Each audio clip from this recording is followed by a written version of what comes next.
Sun Tzu, a military general and strategist who lived in ancient China, is one of East Asia's most important historical figures.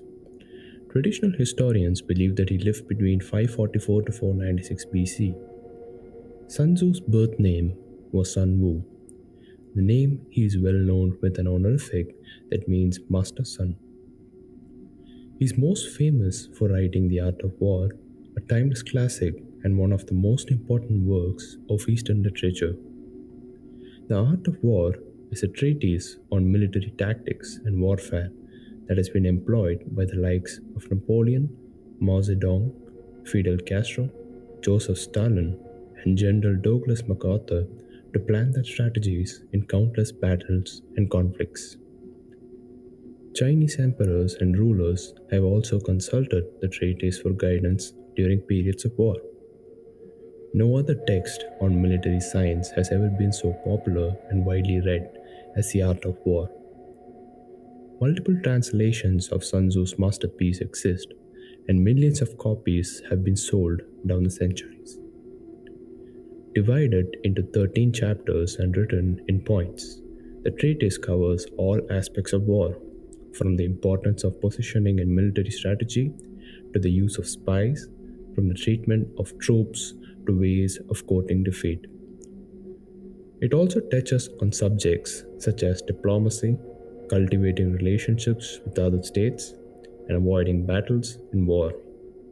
The teachings of this ancient text remain relevant even today, more than 25 centuries after it was written, as its instructions can be applied to any field where competition is active and rampant. For instance, business leaders all over the world have made use of Sun Tzu's strategies to get ahead of their competitors. In fact, devoted followers of Sun Tzu have written books about how his theories can be applied to gain an advantage in modern capitalist markets.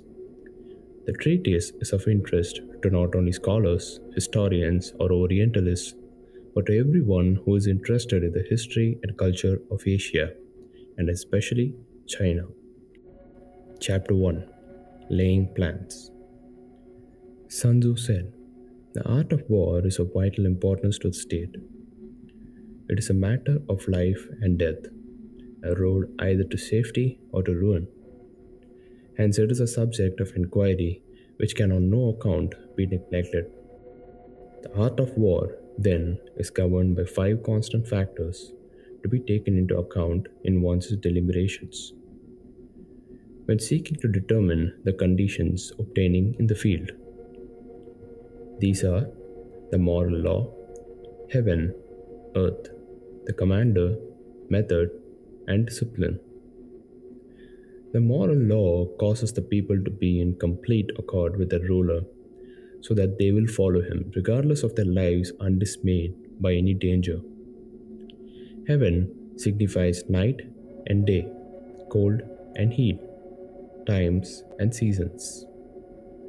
Earth comprises distances, great and small, danger and security, open ground and narrow passes, the chances of life and death. The commander stands for the virtues of wisdom, sincerely, benevolence, courage, and strictness.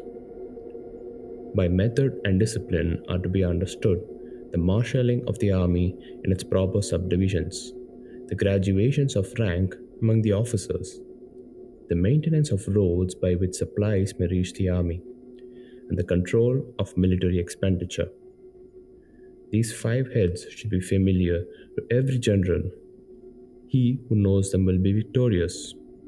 He who knows them not will fail. Therefore, in your deliberations, when seeking to determine the military conditions, let them be made the basis of a comparison in this wise. Which of the two sovereigns is imbued with the moral law? Which of the two generals has the most ability?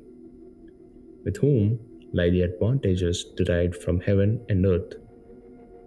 On which side is discipline most rigorously enforced? Which army is stronger? On which side are officers and men more highly trained? In which army is that greater constancy both in reward and punishment. By means of these seven considerations, I can forecast victory or defeat.